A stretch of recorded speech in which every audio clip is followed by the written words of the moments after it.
விடியா திமுக ஆட்சியில் காவல்துறைக்கே பாதுகாப்பு இல்லை என அதிமுக பொதுச் செயலாளர் எடப்பாடி கே பழனிசாமி தெரிவித்துள்ளார். நாகர்கோவிலில் நடைபெற்ற தேர்தல் பிரச்சார பொதுக்கூட்டத்தில் கன்னியாகுமரி நாடாளுமன்ற தொகுதி அதிமுக வெற்றி வேட்பாளர் பசிலியான் நாசரேத் மற்றும் விளவங்கோடு சட்டமன்ற இடைத்தேர்தல் அதிமுக வெற்றி வேட்பாளர் ராணி ஆகியோரை ஆதரித்து கழக பொதுச் செயலாளர் எடப்பாடி கே பழனிசாமி வாக்கு சேகரித்தார். அப்போது பேசிய அவர், சிறுபான்மை இனத்தைச் சேர்ந்தவர் திமுகவில் தலைவராக இருக்க முடியுமா என கேள்வி எழுப்பினார். தேர்தல் வந்தாலே திமுகவினர் கவர்ச்சி திட்டங்களை அறிவிப்பார்கள் என்று கூறிய அதிமுக பொதுச் செயலாளர், திமுக ஆட்சிக்கு வந்த பிறகு தமிழ்நாட்டில் 40% விலைவாசி உயர்ந்துவிட்டதாக தெரிவித்தார். பாருங்க, திரு கருணாநிதி இருந்தார், அதுக்கு பிறகு ஸ்டாலின், அதுக்கு பிறகு உதயநிதி, பிறகு இன்பநிதி வந்துட்டார். அண்மையில் ஒரு அமைச்சர் சொல்றாரு, இன்பநிதி வந்தாலும் நாங்க ஏத்துக்கணும். எவ்வளவு அடிமை பாருங்க, எவ்வளவு அடிமையா இருக்கிறாங்க திமுகவில். அண்ணா திமுக அப்படி அல்ல. நான் இருக்கிறேன், எனக்கு பின்னால யாரோ ஒரு வருவார். இங்கே அமர்ந்திருக்கிற மேடையில் இருக்கிறவங்க ஒருத்தர் வருவாங்க.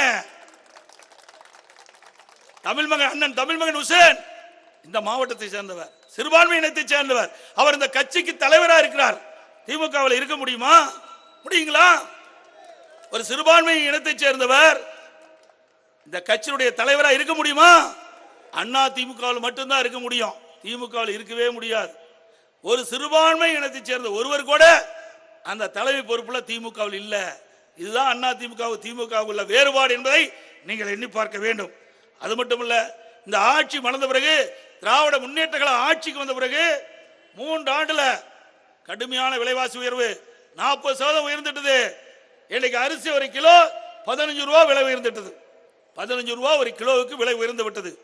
இன்னைக்கு எல்லா மளிகை சாமான்களும் 40% உயர்ந்துட்டது.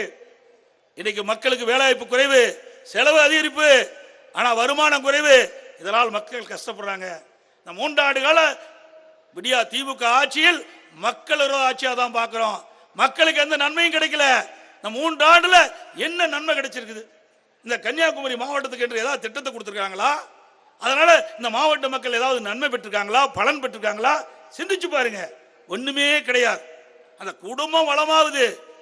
திரு ஸ்டாலின் குடும்பம் வளமா இருக்கணும், மத்தியிலே அதிகாரத்தில் வரணும், மாநிலத்தில் அதிகாரம் இருக்கணும், அங்கேயும் கொள்ளையடிக்கணும், இங்கேயும் கொள்ளையடிக்கணும். அதுதான் திராவிட மாடல் ஆட்சி.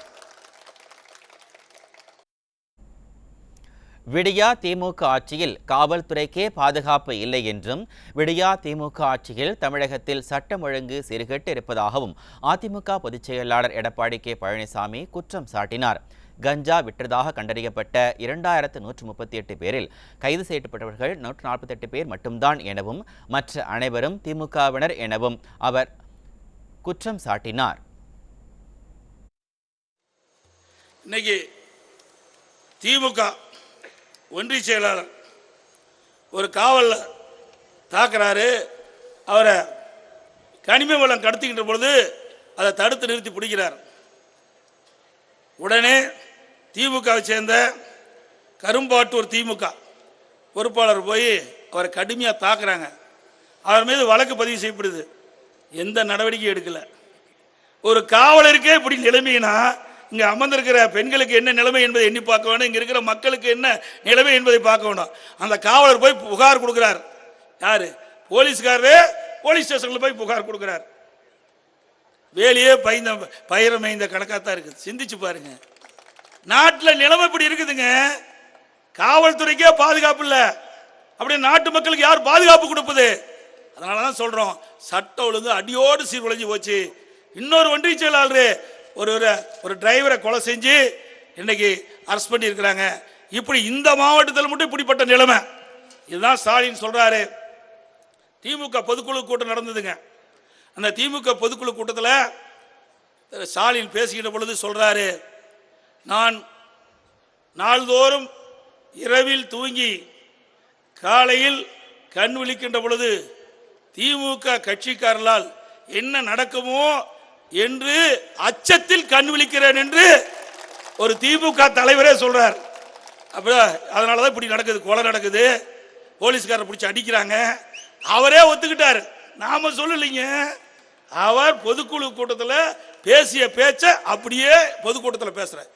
இவரை நம்பி எப்படி நாட்டை ஒப்படைக்கலாம்? இவரை நம்பி நாட்டை ஒப்படைக்க முடியுமா?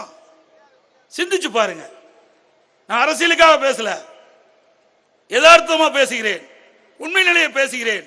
ஒரு முதலமைச்சர் தன்னுடைய கட்சிக்காரர் எப்படி இருப்பார் என்பதை அவரே இப்படி வெளியிட்டிருக்கான்னு சொன்னா, இப்படிப்பட்ட கட்சிக்காரர் இருக்கும்போது நாட்டில் எப்படி சட்ட ஒழுங்கு சிறப்பா இருக்க முடியும்?